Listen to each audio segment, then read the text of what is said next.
بسم الله الرحمن الرحيم الصلاة والسلام على رسوله الكريم وعلى آله وصحبه أجمعين أما بعد فأعوذ بالله من الشيطان الرجيم بسم الله الرحمن الرحيم لقد كان لكم في رسول الله أسوة حسنة لمن كان يرجو الله واليوم الآخر وذكر الله كثيرا وقال النبي صلى الله تبارك وتعالى عليه وسلم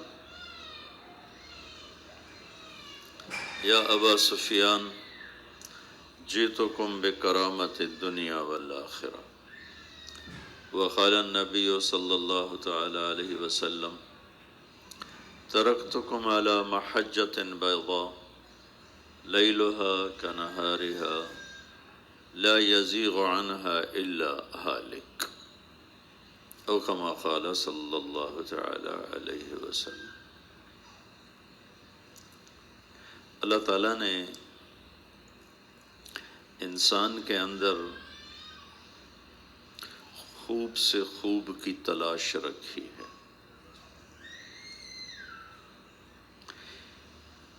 ہر چیز کو بہتر بنانا، خوبصورت بنانا، اس میں آگے سے آگے بڑھنا، یہ انسانی ایک فطرت ہے۔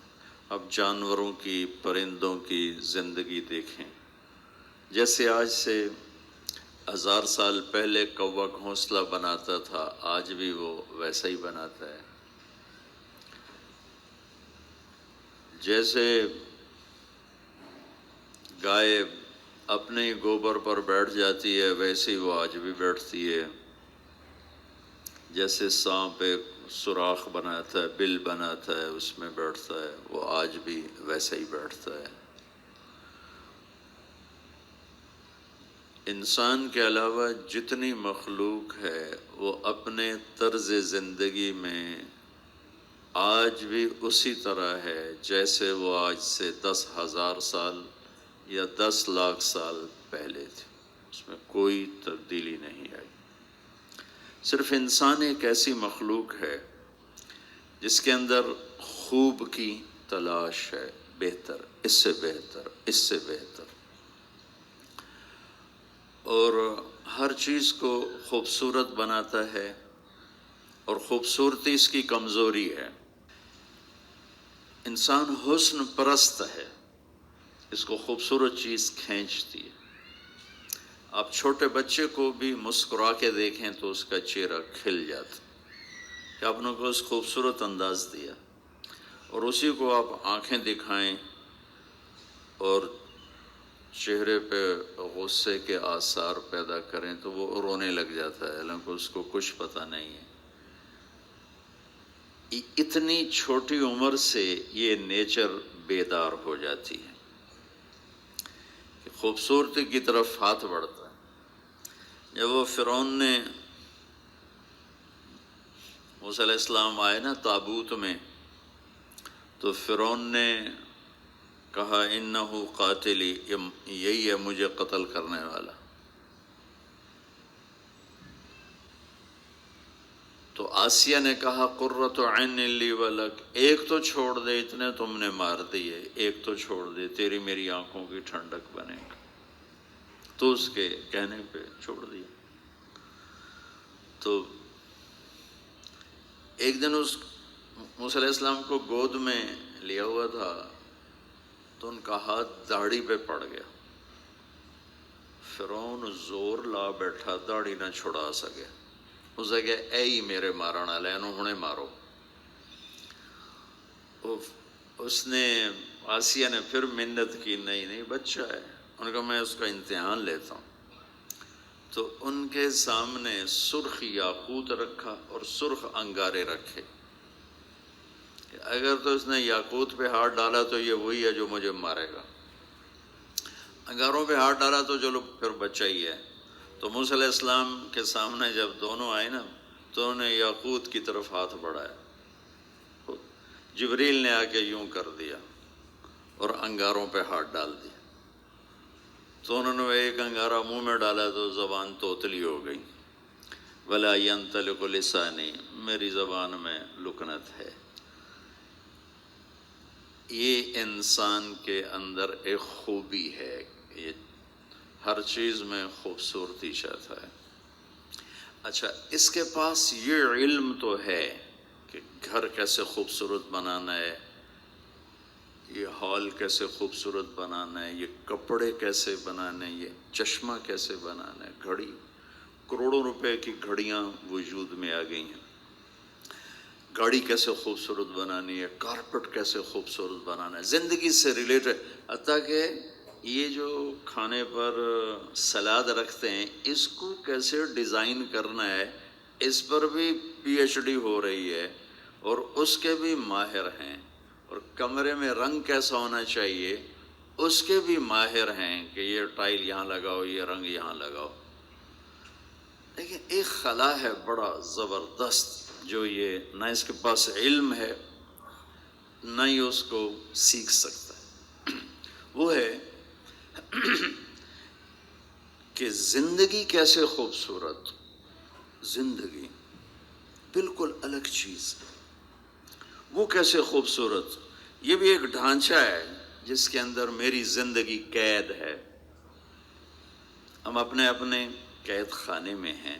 ہمیں دیکھنے میں موت خوفناک نظر آتی ہے، ہر مرد عورت کو نظر آتی ہے. لیکن اگر اللہ راضی ہے نا تو اللہ کی قسم موت چھٹی ہے. ہفتہ اتوار بچوں کو چھٹی ہوتی ہے، کیسے رات کو مزہ لے رہے ہوتے ہیں، کل چھٹی ہے، کل چھٹی ہے. اور میں جب اسکول پڑھتا تھا یہاں سینٹرل ماڈل اسکول میں تو پڑھائی کا شوق تو تھا نہیں، باپ کا ڈنڈا تھا، بھائی تینوں ڈاکٹر بناونا ہے تے پڑھ. تو میری آخری جو ہوتا تھا ہمارا پیریڈ،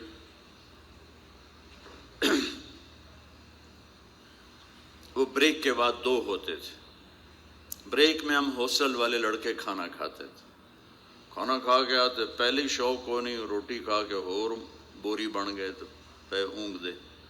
تو میرے کان لگے ہوتے تھے کہ وہ آخری بیل کب بجے گی. اور ہمارا وہ تھا اس وقت پی این منشی خان، اس کا نام تھا منشی خان، لمبا قد پٹھان تھا. تو ٹیچر کیا کہہ رہا ہے میں نے کچھ پتہ نہیں، کیا وہ سمجھا رہا ہے، کیا وہ بتا رہا ہے. میرے کان ادھر لگے ہوتے تھے کہ ٹن کیس لے ہونی. جو ہی وہ ٹن کی آواز آتی تو میں سب سے پیچھے بیٹھتا تھا تاکہ استاد کی نظروں میں نہ رہوں. تو میں وہاں سے نعرہ لگاتا چھٹی، اور ایک جمپ لگاتا تھا. چھٹی کا تصور کتنا اچھا ہے.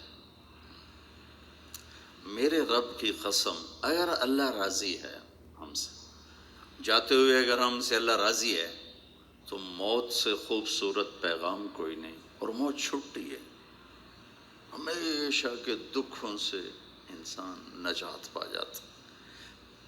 لیکن چونکہ اس کا منظر خوفناک ہے، بولتا مرد ہے عورت، وہ طارق جمیل کی بجائے میت کہلانے لگتا ہے، ڈیڈ باڈی کہلانے لگتا ہے.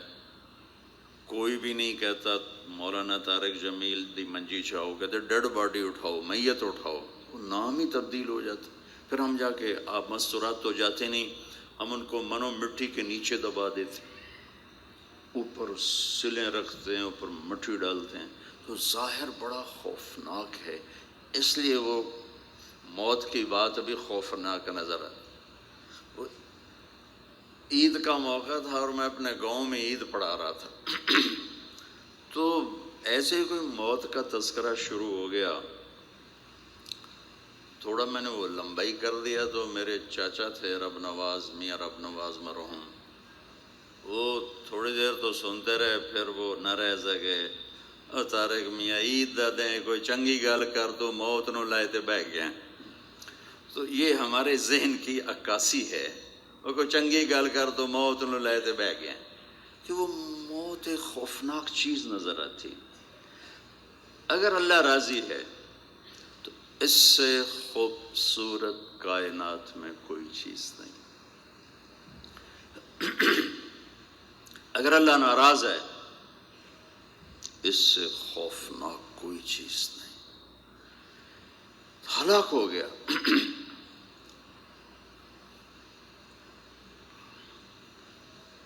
ہم اپنے پنجرے میں بند ہیں. یہ موت ہے کہ تو چھٹی ہو جائے گی، نکل جائیں گے، آزاد ہو جائیں گے اور ایک لامحدود کائنات کی طرف ہمارا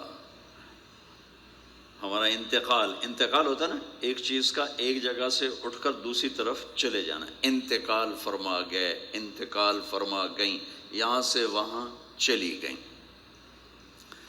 حضرت عمر بن عبدالعزیز کی حکومت 3 بر اعظم پر تھی، 3 بر، اور ان کی عمر تھی 42 سال، 42 جوان.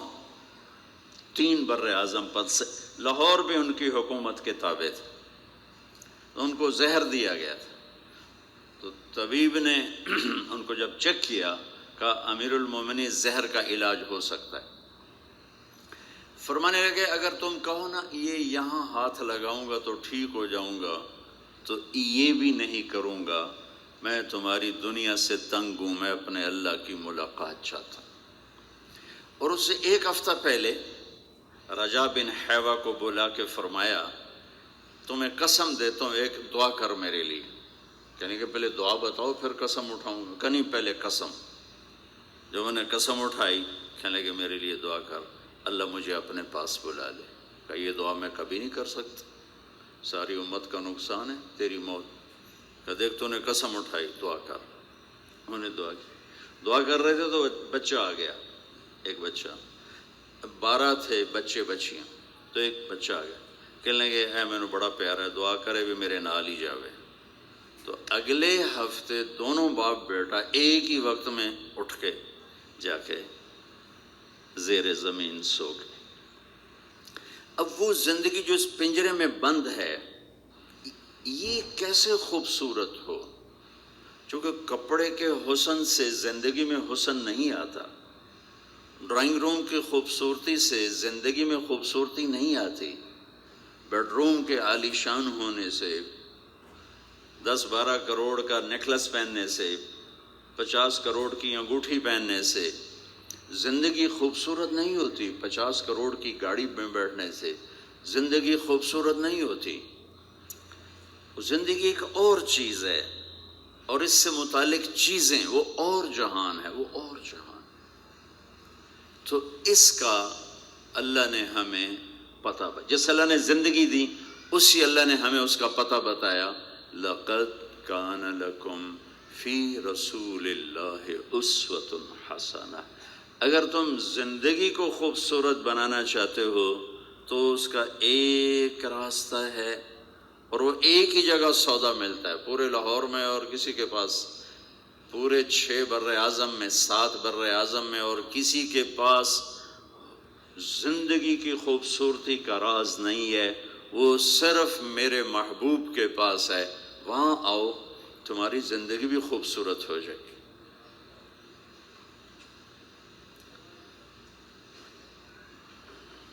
سوئٹزرلینڈ میں 2-3 دفعہ گیا ہوں. دنیا کا خوبصورت ترین ملک، اور ایک آدمی غریب نہیں وہاں، ایک آدمی وہاں غریب نہیں.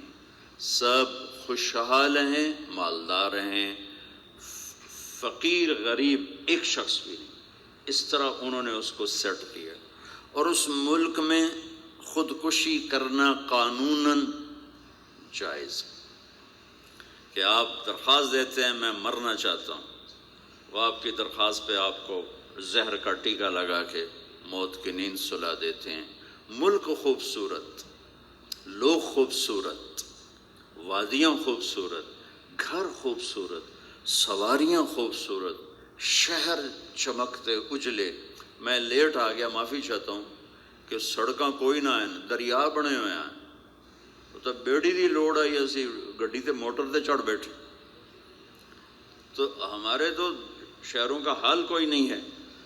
تو پھر وہ وہاں مرنے کی اجازت کیوں ہے؟ میں تو اگر مرنا چاہتے ہو آ جاؤ، ہم تمہیں زہر کا ٹیکہ لگا دیں. کہ ان کے پاس یہ علم نہیں ہے کہ زندگی خوبصورت کیسے بنتی ہے. اس بنانے والے کے پاس یہ علم ہے جس نے ہمیں بنایا، اور اس نے اس کو ٹرانسفر کیا اپنے حبیب کی طرف، اور کسی کو نہیں دیا. وہاں سے یہ ملے گا. کیونکہ زندگی چیزوں کا نام نہیں، احساسات کا نام ہے. احساس پر جب چوٹ پڑتی ہے تو زندگی ویران ہو جاتی، اور احساس کو جب نشو و نما ملتی ہے تو زندگی خوبصورت ہو جاتی. اور زندگی احساس پر چوٹ چھوٹی گاڑی سے نہیں پڑتی، برے رویوں سے پڑتی ہے. برے اخلاق زندگیوں کو تاریکی میں دھکیل دیتے ہیں، اور اچھے رویے اور اچھے اخلاق وہ زندگی کے اندھیروں کو اجالوں میں بدل دیتے.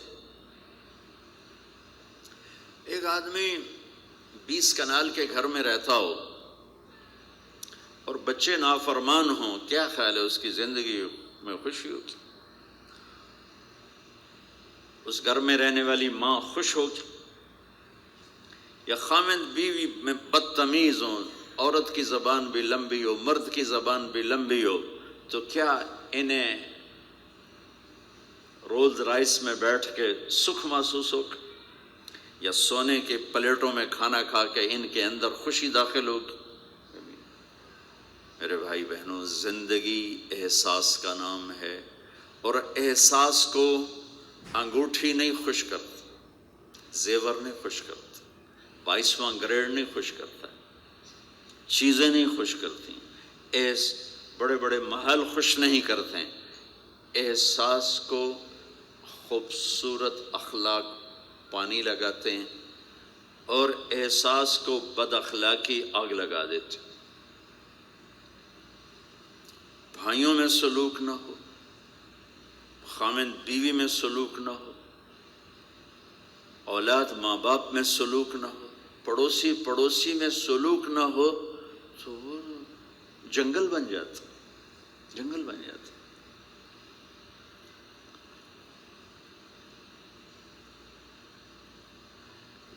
اور صرف میرے نبی پاک صلی اللہ علیہ وسلم وہ ہستی ہیں جنہوں نے زندگی کو زیور پہنایا، جنہوں نے زندگی گزارنے کا طریقہ بتایا، جس طریقے کو اپنا کر یہ مستورات، آپ، ہم، یہ ہمارے بچے ایک عالی شان حسین خوبصورت زندگی گزار سکتے. تو ہمارے ذہن میں تھا کہ ہمارے بچے اللہ کرے اپنے نبی کو پہچان لیں، اور ہم بڑے بھی پہچان لیں کہ یہ خیرات وہاں سے ملتی ہے جو سونے چاندی کے ڈھیر میں نہیں ملتی، بادشاہوں کے در سے نہیں ملتی. یہ خیرات وہاں سے ملتی ہے.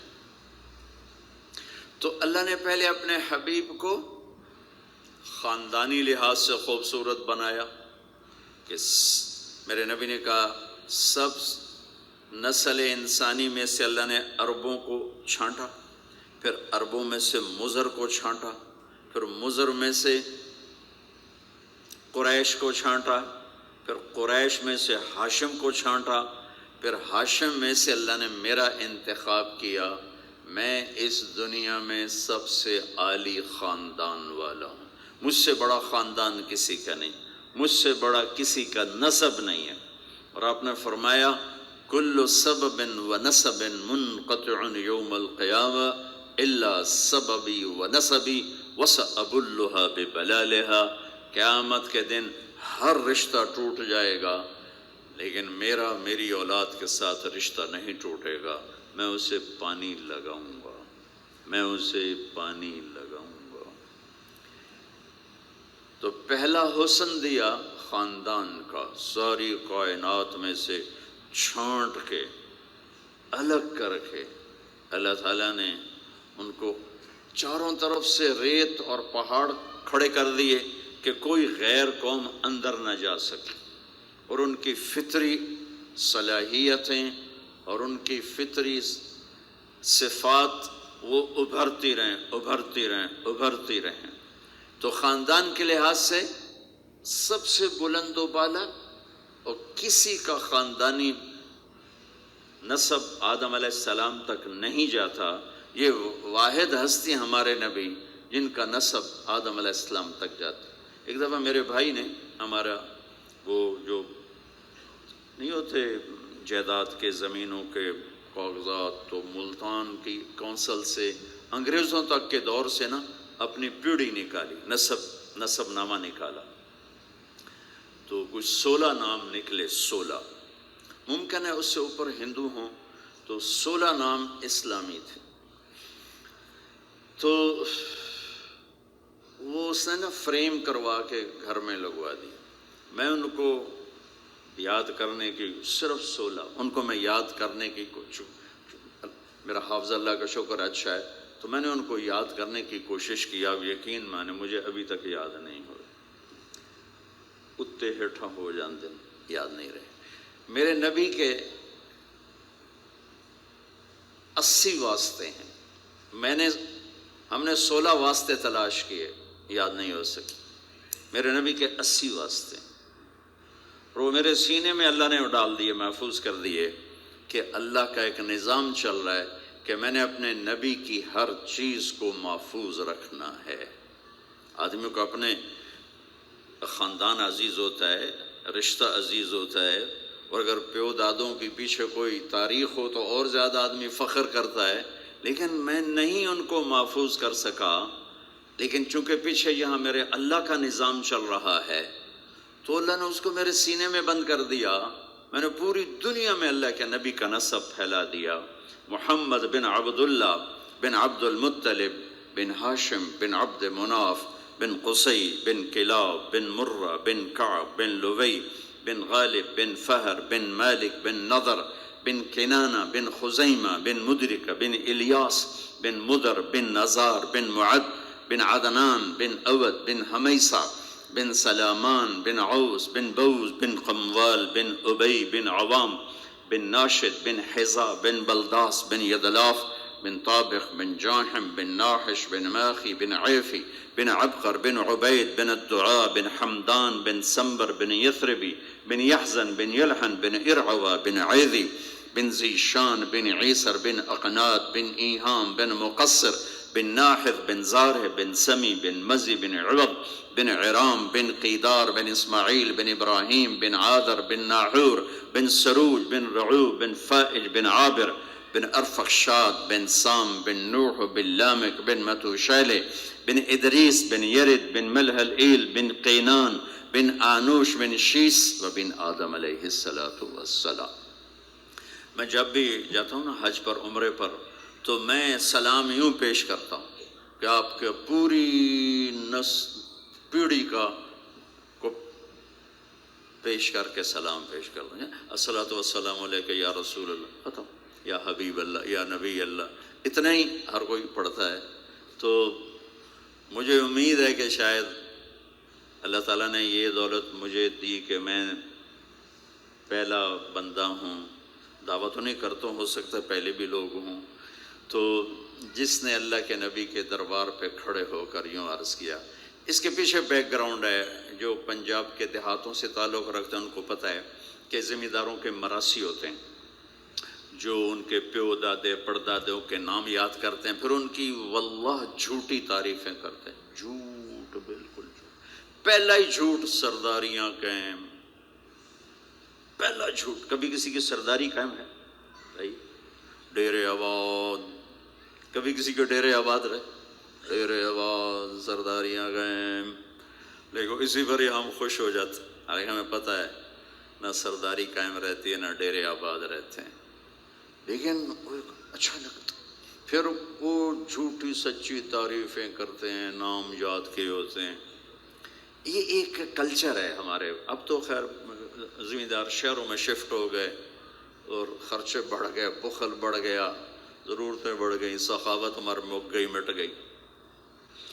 تو وہ ایک کلچر تھا, اس سے متاثر ہو کر میں نے جب یاد کیا تو میں روضہ اقدس پر پہلی دفعہ جب سن 2000 کے بعد جو 2000 میں نے یاد کیا تھا، امریکہ کا سفر تھا، میں نے اس سفر میں یہ یاد کیا تھا، ہمارا کوئی 2-2.5 مہینے کا سفر تھا۔ تو جب اس کے بعد میں آیا تو میں نے کھڑے ہو کر یہ عرض کہ یا رسول اللہ، ہم لوگ نکمے، کمزور، ناقص، ہمارے مراسی ہماری جھوٹی تعریفیں کرتے، ہم خوش ہو جاتے۔ اللہ کے بعد آپ سے بڑا کوئی نہیں، آپ کے گھر سے بڑا گھر کوئی نہیں۔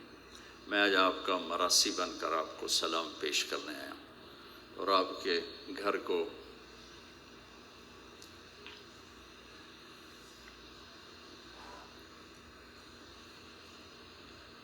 وہ سلام پیش کرنے آیا۔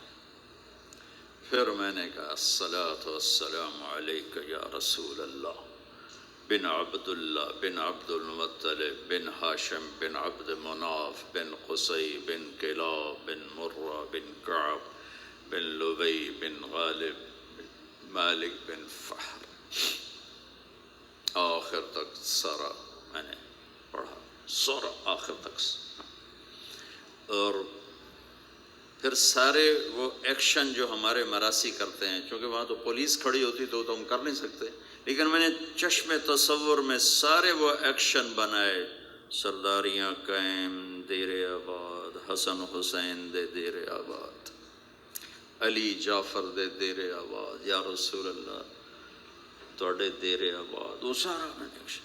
اب میں جب بھی جاتا ہوں اسی طرح سلام پڑھتا ہوں۔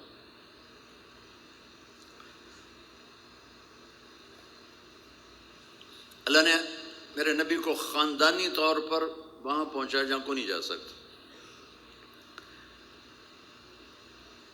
پھر آپ کی ذات کو اتنا حسن بخشا۔ ایک آدمی بات حسن کی کرے، آپ کالا کلوٹا بیٹھا ہوئے تو گل جڑ دی کوئی، تو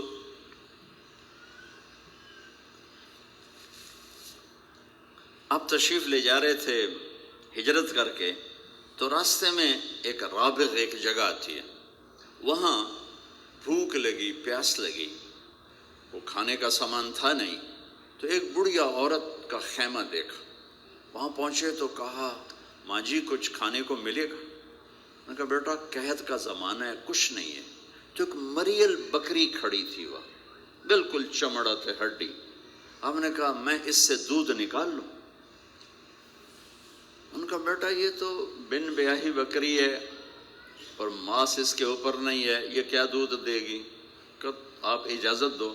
ان کا لے لے، چونکہ غیر فطری کام ہو رہا تھا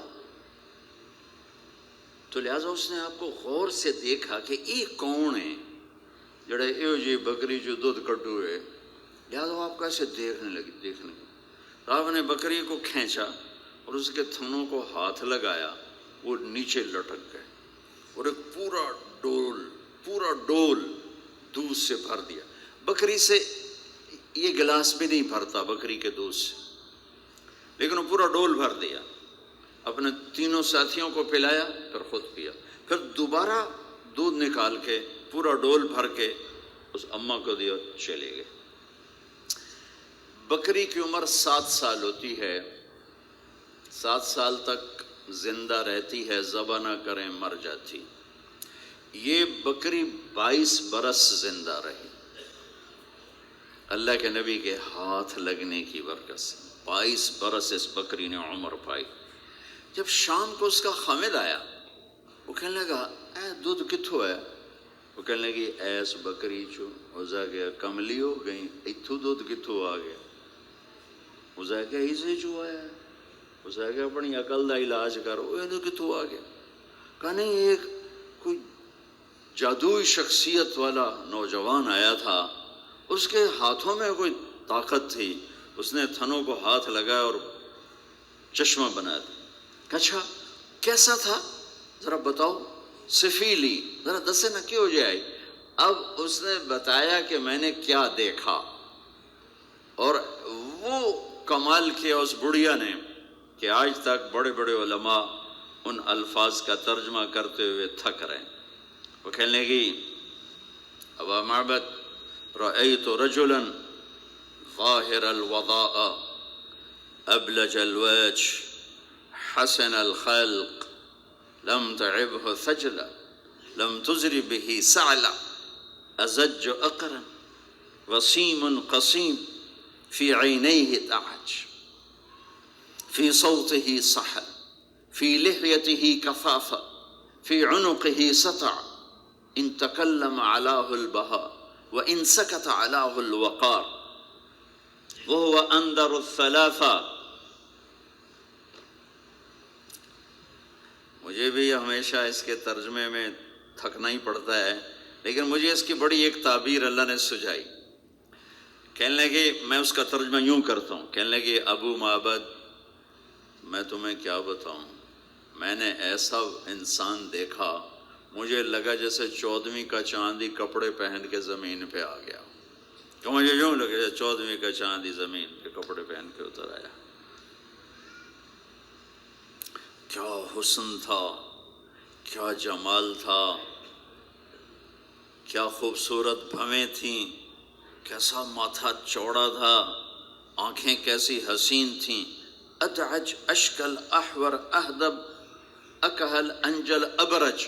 میرے نبی کی آنکھوں کے بارے میں 7 الفاظ آتے ہیں، 7 جو میں نے ابھی دہرائے، اور ان 7 کا ایک ترجمہ ہے کہ کائنات میں ایسی آنکھ اللہ نے کسی کو نہیں عطا فرمائی، ایسی خوبصورت آنکھیں اللہ نے عطا فرمائی آپ کو. کہ آواز میں جادو تھا، آواز میں جادو تھا، آواز دل کو پکڑتی تھی.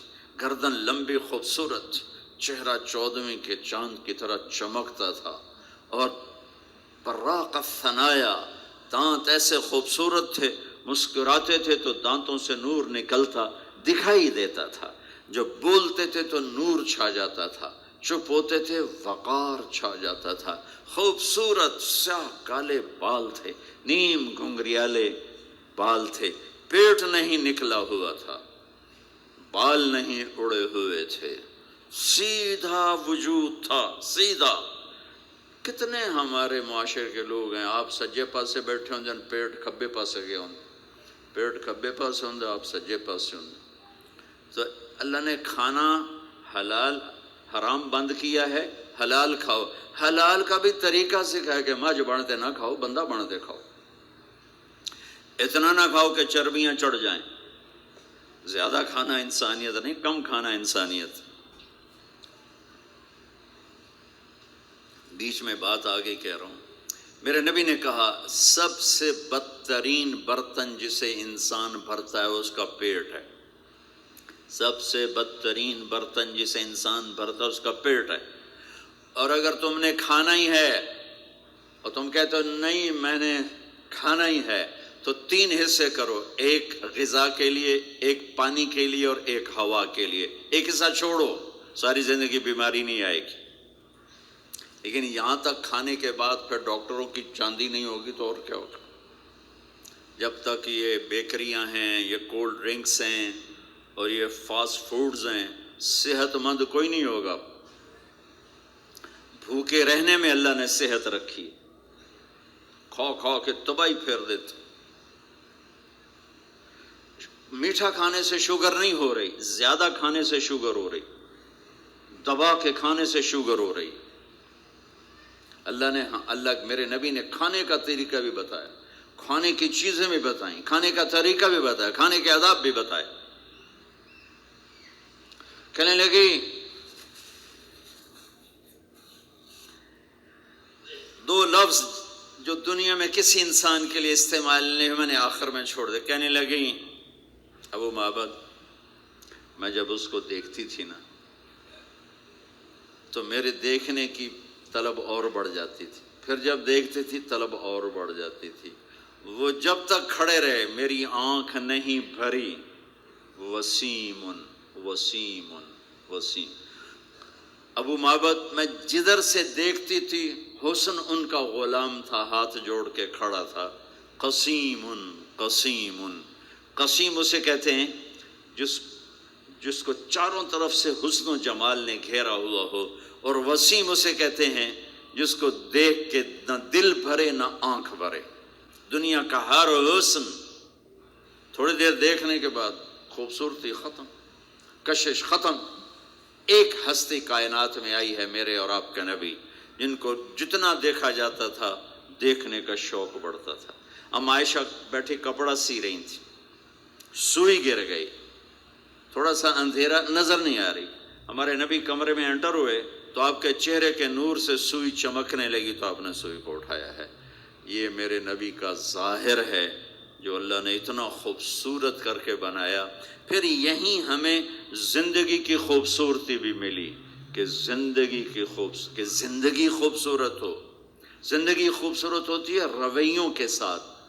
پہلا رشتہ خامند اور بیوی ہے، پھر اولاد ہے، پھر آگے رشتے بنتے ہیں، ماں باپ ہیں، یہ سارے رشتے یہ اس زندگی سے بنتے ہیں جو میرے نبی ہمیں سکھا کر گئے۔ آپ بطور، چونکہ آپ نے باپ تو دیکھا نہیں، ماں کو دیکھا ہے، اور ماں کے ساتھ زیادہ عرصہ نہیں رہے، صرف 6 سال رہے ہیں، تو ماں کے ساتھ کیا ہونا چاہیے؟ ماں کے ساتھ سلوک ہوگا تو ماں دعا دے گی نا۔ باپ کی خدمت کرو گے تو باپ دعا دے گا نا۔ آنکھوں میں آنکھیں ڈال کے بات کرو گے تو زندگی، باپ کو تو نیند نہیں آئے گی، ماں کو تو نیند نہیں آئے گی۔ ماں باپ میں سلوک و اولاد لڑ کے بیٹھی ہو تو ماں باپ کو تو نیند نہیں آئے گی۔ بیوی بدتمیزی سے بات کرے تو خامند کے نیند اڑ جائے گی، خامند بدتمیزی کرے تو بیوی کی نیند اڑ جائے گی۔ تو یہ کہاں سے زندگی ملے گی؟ میرے نبی کے دروازے پر جاؤ، وہاں پتہ چلے گا کہ زندگی کیسے گزاری ہے۔ تو آپ نے اپنی اس تمنا کا اظہار کیا، کاش میری ماں زندہ ہوتی تو میں اس کی ایسی خدمت کرتا۔ میں عشاء کی نماز کے مصلی پہ کھڑا ہو کر ہاتھ باندھے سورۃ فاتحہ پڑھ رہا تھا، الحمدللہ رب العالمین۔ ادھر سے میرے گھر سے آواز آتی، محمد، میری ماں مجھے پکارتی محمد، تو میں نماز توڑ کے کہتا لبیک یا اماں، ماں جی میں حاضر ہوں، ماں جی میں حاضر ہوں۔ زندگی کو خوبصورت بنانے کا ماں باپ کے لیے طریقہ کہ اولاد ماں باپ کی آنکھوں کی ٹھنڈک بنے۔ یہ بچے ہمارا سب سے قیمتی سرمایہ، اور انہی پر سب سے بڑا ظلم ہوتا ہے۔ سب سے بڑا ظلم ہے آج کے ماں باپ کا 3 سال کے بچے کو اسکول ڈالنا، سب سے بڑا ظلم ہے۔ وہ روتا ہوا جاتا ہے، روتا ہوا آتا ہے، اور ماں باپ سے اس کی محبت کی تار کٹتے جاتے ہیں، کٹتے جاتے ہیں، کٹتے جاتے ہیں۔ 7ویں سال میں وہ بدتمیز ہوا پڑا ہوتا ہے۔ اب مائیں پریشان ہیں، بچے بدتمیز ہیں، بچے بدتمیز ہیں، کیونکہ ماں نے گود نہیں دی۔ جو ٹائم ماں نے دینا تھا وہ دے دیا اسکول کو۔ اور ہمارے اسکول کاروباری ادارے ہیں، علمی ادارے نہیں ہیں، کاروباری ادارے ہیں۔ میرے ملک کا یہ روگ ہے کہ یہاں کا وکیل بھی کاروباری ہے، یہاں کا ڈاکٹر بھی تاجر ہے، یہاں کا وکیل بھی تاجر ہے، یہاں کا جج بھی بک جاتا ہے، اور یہاں کا اسکول اور کالج بھی کاروبار ہے۔ 3 سال کا بچہ جب ماں باپ سے دور ہوتا ہے، روتا ہوا جاتا، روتا ہوا آتا، تو وہ ماں باپ سے دور ہو جاتا ہے، اس کے اندر نفرت پیدا ہونی شروع ہو جاتی۔ سر اٹھا، جو ہی وہ سر نکالتا ہے تو وہ ماں باپ کا نافرمان ہو جاتا ہے، بدتمیزی کرتا ہے، لڑتا ہے، جھگڑتا ہے، کیونکہ ماں اور باپ نے ٹائم نہیں دیا۔ اور پھر اس موبائل نے ہماری زندگی، گھر کی زندگی تباہ کر دی ہے کہ بچہ آ کر ماں سے بات کرتا ہے، ماں موبائل کو دیکھ کے بچے سے بات کر رہی ہوتی ہے، وہ باپ سے بات کرتا ہے، وہ اپنے موبائل میں اور بچے سے بات کرتا ہے۔ یہ اس بچے کی عزت کو ذبح کر دینے والی بات۔ آنکھ سے آنکھ ملانا عزت دینا ہے۔ میرے نبی پاک صلی اللہ تعالی علیہ وسلم کی طرف جب جب کوئی آپ کو بلاتا نا یا رسول اللہ آپ سے، تو مثلا یہ ہماری مجلس ہے، ادھر بھی لوگ ہیں، ادھر بھی لوگ ہیں، اب مجھے کوئی ادھر سے بلائے تو میری تو اتنی گردن مڑے گی، کوئی ادھر سے بلائے میری اتنی گردن مڑے گی، لیکن میرے نبی پاک صلی اللہ علیہ وسلم کو ادھر سے جب کوئی آواز دیتا یا رسول اللہ، تو آپ یوں نہیں کرتے تھے، ہاں جی دسو کی گل ہے، آپ پورا یوں کرتے تھے ایسے۔ بولو میرے بھائی کیا بات، سبحان اللہ، اللہ اکبر۔ آپ کو ادھر سے کوئی بولا تھا یا رسول اللہ، سب ایسے نہیں کرتے تھے، ہاں جی بولو، آپ پورا ایسے مڑ کر پھر فرماتے جی فرمائیے کیا بات۔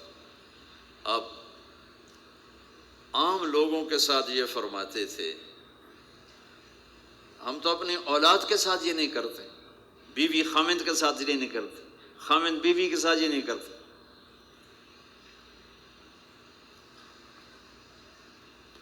تو وہ ایک گیپ پیدا ہو جاتا ہے، ایک فاصلہ پیدا ہو جاتا ہے۔ تو میرے نبی نے بتایا کہ ماں باپ کے ساتھ کیا کرنا ہے، کہ میری ماں ہوتی تو میں نماز ہی توڑ دیتا اس کے لیے۔ حج کا سفر 70,000 کا مجمع تقریباً جمع ہو چکا ہے ابوا پہنچتے پہنچتے، اور آپ ایک دم اونٹنی کا رخ موڑو پہاڑوں میں چلے گئے۔ میری زندگی سفروں میں گزری ہے، ان میں خوبصورت ترین سفر میرا وہ ہے جو میں نے حضرت اماں آمنہ کی قبر پہ حاضری تھی، پہاڑوں کے اندر۔ آپ اندر تشریف لے گئے، مجمع بھی ساتھ ہو گیا، کدھر جا رہے ہیں؟ اونٹنی کو بٹھایا، پہاڑ ہے کوئی 40-50 فٹ اونچا، اس کے اوپر قدرتی ایسے ایک پلین بنا ہوا ہے جیسے اللہ نے پہلے سے سنبھال کے رکھا ہوا تھا۔ اب تو انہوں نے قبر کا نشان مٹا دیا ہے۔ تو ماں کی قبر کے سرہانے تشریف لے گئے اور گھٹنے اٹھائے، ہاتھ یہاں رکھے اور سر گھٹنوں میں دیا ایسے۔ یہ پوزیشن ہے چھوٹے بچے کے رونے کی، جب وہ رونا چاہتا ہے تو پھر اپنے پاؤں اٹھا کر یوں کر دیتے۔ پھر اس کے بعد آپ ایک معصوم بچے کی طرح روئے، اور اتنا روئے کہ آپ کی ساری داڑھی آنسوں سے تر ہو گئی، آپ کا احرام تر ہو گیا، اور اپریل کی دھوپ تھی، اور آپ نے فرمایا میں آج رات یہیں قیام کروں گا۔ میں وہاں گیا ہوں، وہاں 2 آدمی نہیں ٹھہر سکتے۔ میرے نبی نے کہا میں یہیں ٹھہروں گا۔ آگے کوئی 6-7 میل دور انتظام تھا حاجیوں کے اس قافلے کے ٹھہرنے کا، کچھ لوگ چلے گئے ہوں گے، لیکن آپ نے وہ رات اپنی ماں کے سرہانے گزاری۔ اور میں جب وہاں پہنچا تو مجھے چونکہ سیرت پڑھی تھی تو مجھے چشم تصور میں وہ نظر آ رہا تھا، حضرت آمنہ کی عمر صرف 25 برس تھی، اور ہارٹ اٹیک ہوا اچانک، بولا نہیں جا رہا، اور اللہ کے نبی ماں کو دیکھ کے گھبرا رہے ہیں کہ کیا ہوا، 6 سال کا بچہ پہلی موت دیکھ رہا ہے، وہ بھی ماں کی۔ تو مجھے ہارٹ اٹیک ہوا تو بولا نہیں جاتا، بلا رہے ہیں بولا نہیں جا رہا، آواز نہیں نکل رہی، تو بلا رہے ہیں ام ایمن بھی ساتھ ہے، آواز نہیں نکل رہی، لیکن بجھنے سے پہلے شمع کے جو بھڑکتی ہے 2 لفظ بولے، کل حی میت و کل جدید بال وقد ولدت طہرا۔ میرے بچے، ہر جوانی ڈھلتی ہے اور ہر زندگی موت کا نوالا بنتی ہے، مجھے لگتا ہے میرا وقت آ گیا ہے، لیکن میں ایک ایسے بچے کو چھوڑ کے جا رہی ہوں جو ساری دنیا کو پاک کر دے گا، پاکیزہ چھوڑ کے جا رہے ہیں۔ تو پتھروں میں ہی دبایا، کوئی کھودنے کا تو انتظام ہی نہیں تھا۔ تو جب پہاڑ سے نیچے اترے تو اللہ کے نبی نے ایک دم ہاتھ چھڑایا، دوڑ لگائی اور پھر پہاڑ پہ چڑھ گئے۔ تو ام ایمن آپ کی ماں ہے، دودھ پلا، 8 عورتوں نے میرے نبی کو دودھ پلا، ان میں ایک ام ایمن بھی۔ وہ جب پیچھے گئیں تو ایسا منظر تھا جس کو دیکھ کر شاید زمین بھی رو رہی ہوگی اور آسمان بھی اور ابوا کے پہاڑ بھی۔ آپ ماں کی قبر پر ایسے لپٹ ہوئے، اپنے سینے کو پتھروں کے ساتھ اور یوں دونوں ہاتھوں سے پتھر لیے ہوئے تھے۔ جب آپ ام ایمن قریب آئیں تو آپ سنا تو آپ فرما رہے تھے، ماں جی آپ کے سوا تو میرا کوئی نہ تھا، آپ بھی مجھے چھوڑ کے چلی گئیں، میرے لیے اب کس کی گود ہے؟ تو ام ایمن رضی اللہ عنہ نے اٹھانا چاہ کے، بیٹا اٹھو، تو آپ نے انکار کر دیا۔ تو ام نے کھینچ کے نیچے لائیں اور زبردستی لائیں اور اونٹنی پر بٹھایا، اور آگے 2 راتوں کا سفر تھا، وہ سب میرے نبی کے خاموش آنسوؤں سے آپ کا گریبان تر ہوتا گیا، اور آگے نہ کوئی خالہ ہے، نہ کوئی اور آسرا ہے، نہ باپ ہے. باپ اور ماں ہی بڑا سہارا ہوتے ہیں. دادا نے کفالت میں لیا 8 سال کی عمر میں، ان کا بھی اللہ نے ان کو بھی اپنے پاس بلا لیا. تو وہ سارا منظر میرے سامنے گھوم رہا تھا، اوپر سے سورج ڈوبنے والا تھا، تو عجیب کیفیات تھے، وہ میں بیان نہیں کر سکتا ہوں. کہ اللہ کی قسم، اگر آپ اور میں زندگی کو خوبصورت بنانا چاہتے ہیں تو اپنے نبی کی زندگی کو سیکھنا ہوگا، ان بچوں کو سکھانا ہوگا. ہم نے کوئی کاروباری کام نہیں کیا ہے کہ ہم اسے کوئی کاروبار کر رہے ہیں، کوئی پیسہ کما رہے ہیں. حاشا وکلا، حاشا وکلا. ہماری یہ نسل ان کے ساتھ کاروبار کر رہا ہوں کہ یہ پروان چڑھیں اپنے نبی کی محبت کے ساتھ، یہ پروان چڑھیں اپنے حبیب کے نقش قدم پر چلنے کے ساتھ. ان کے اندر اللہ، اس کے نبی کی محبت، ہر بچے بچی کے اندر اللہ نے اپنے اور اپنے حبیب کی چپ ڈال دی، اس کو نکالا نہیں جا سکتا. میں اس کو ایکٹیویٹ کرنا چاہتا ہوں کہ اللہ کرے ان کے جذبے اللہ کے نبی کے ساتھ جڑ جائیں. پھر ماننا آسان ہو جاتا، پھر اطاعت آسان ہو جاتی. جب محبت نہیں ہوتی تو اطاعت نہیں آتی. تو میرے بھائی بہنوں، زندگی کی خوبصورتی کا تعلق میرے نبی والے خوبصورت اخلاق کے ساتھ. پھر آپ نے بیویوں کے ساتھ کیا سلوک کیا؟ 2 مہینے چولہا نہیں جلتا، 2 مہینے کھانے کو کچھ نہیں ملتا، اور ہر بیگم قربان ہے، فدا ہے. 2 مہینے جس عورت کے گھر میں چولہا نہ چلے، وہ خامد کا کیا حشر کرے گی؟ اور میرے نبی کے گھر میں 2 مہینے چولہا نہیں جل رہا ہے، خود بھی بھوک برداشت کر رہے ہیں، بیگمات بھی بھوک برداشت کر رہے ہیں. ایک رات حضرت عائشہ کے ساتھ لیٹے ہوئے تھے ایک ہی چارپائی پر، تو آپ کبھی یوں کروڑ بدلتے، کبھی یوں کروڑ بدلتے. پھر ایک دم آگے بڑھے اور چارپائی کی لکڑی کے اوپر ایسے پیٹ کو ٹیک کر نیچے جھک گئے. تو عائشہ اٹھ کے بیٹھ گئیں، یا رسول اللہ کیا ہوا؟ آپ سیدھے ہو کر فرمایا، عائشہ بھوک بڑی لگی. جس کے ہاتھ میں جنت کی چابی ہو، جو میرے نبی کا، میرے اللہ کا محبوب اور حبیب ہو، جس سے پردے ہٹا کر میرا رب کلام کر چکا ہو، جسے قاب قوسین او ادنیٰ کا مقام دے چکا ہو، اور جس سے آگے مقام محمود پر بٹھانے والا ہو، اور جس کی شفاعت سے جنت کا دروازہ کھلنے والا ہو. عائشہ بھوک بڑی لگی. تو عائشہ رونے لگی کہ یا رسول اللہ، آپ اللہ سے بات کیوں نہیں کرتے ہیں؟ کہ نہیں عائشہ، اسی بھوک میں اللہ سے ملوں گا. مجھ سے پہلے جو نبی میرے ساتھی تھے وہ بھی اسی طرح چلے گئے، میں بھی ایسے ہی چلا جاؤں گا. اور اس کے باوجود بیویاں قربان ہو رہی ہیں، فدا ہو رہی ہیں. کس چیز نے باندھا ہوا تھا؟ میرے نبی کے سلوک نے، میرے نبی کے اخلاق نے. اللہ کی قسم، میرے نبی کی شادیاں شوق کی شادیاں نہیں تھی. ایک حدیث سناتا ہوں، ما تزوجت وما زوجت الا بوحی من السماء نزل به جبریل. سن لو لوگو، میں نے جہاں شادی کی، میں نے جہاں بیٹھی دی، پہلے آسمان سے وحی آئی، جبریل لے کر آئے، پھر میں نے شادی کی. تو یہ شوق کی شادیاں نہیں ہیں، زندگی سکھانے کی شادیاں ہیں. چونکہ سب سے مشکل رشتہ خامد اور بیوی ہے، سب سے مشکل رشتہ خامد اور بیوی ہے. اس وقت طلاقیں کیوں بڑھ رہی ہیں؟ ایک تو یہ ہماری یہ جو فاسٹ فوڈ ہے، اس نے ہمارے اندر جو ایک نیچرل سسٹم تھا اسے ڈسٹرب کر دیا ہے. تو غصہ بڑھ گیا ہے، برداشت گھٹ گئی ہے، چھوٹی چھوٹی باتوں پہ گھر اجڑ رہے ہیں، گھر اجڑ رہے ہیں. پہلے یورپ میں سنتے تھے، اب یہاں پاکستان آج شادی ہوتی، چوتھے دن طلاق ہو رہی ہوتی. میں وہاں بیان کے لیے نکل رہا تھا مانچسٹر، تو میرے ساتھ جو گاڑی چلا رہا تھا، میں نے پوچھا آپ کیا کرتے ہو؟ لاہور کا تھا. کہا جی میں وکیل ہوں.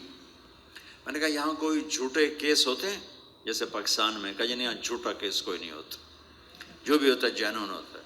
میں نے کہا یہاں مسلمانوں کے بھی لڑائی جھگڑے آتے ہیں؟